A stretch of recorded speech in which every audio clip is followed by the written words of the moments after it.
This is a Lego crane, except it's 9 feet tall. And no, Lego didn't make it this way.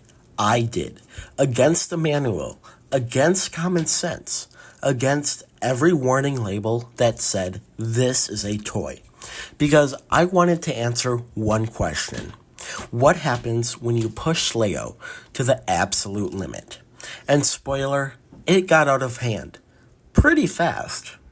It all started with this, the LEGO Technic Liebherr LR 13,000.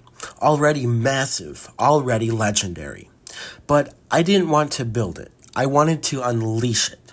I looked at this model and thought, this isn't a crane. This is a challenge. So I asked, how tall can I build it before it collapses under its own weight? Cue the caffeine, chaos, and cracked fingers. Before I even touched the boom, I had to study this beast like it was a final exam. Because LEGO didn't build this thing to go vertical forever, and every piece in this build had a job.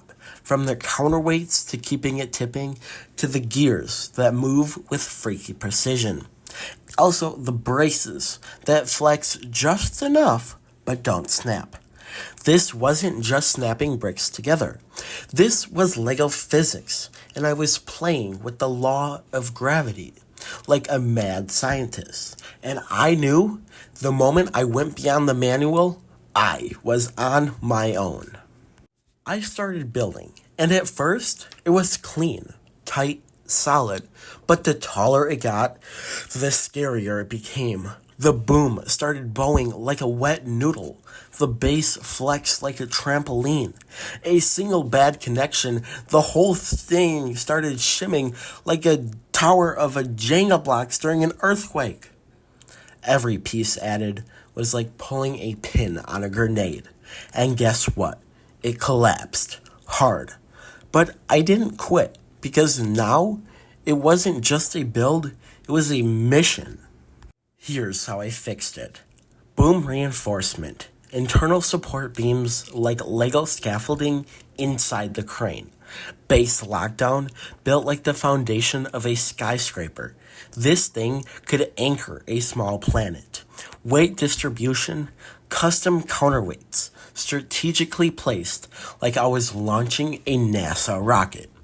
I wasn't just building a Lego model anymore.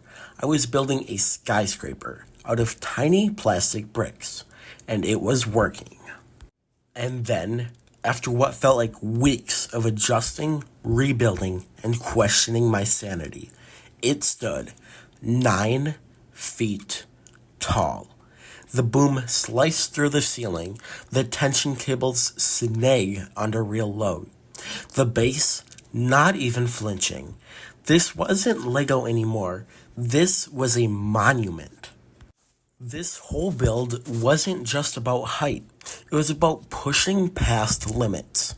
There was no instruction manual for this, no YouTube tutorial, no step-by-step guide. Just me, a wild idea, and a bunch of plastic bricks. And I learned something. When you stop asking what Lego can't do, you start discovering what you can do.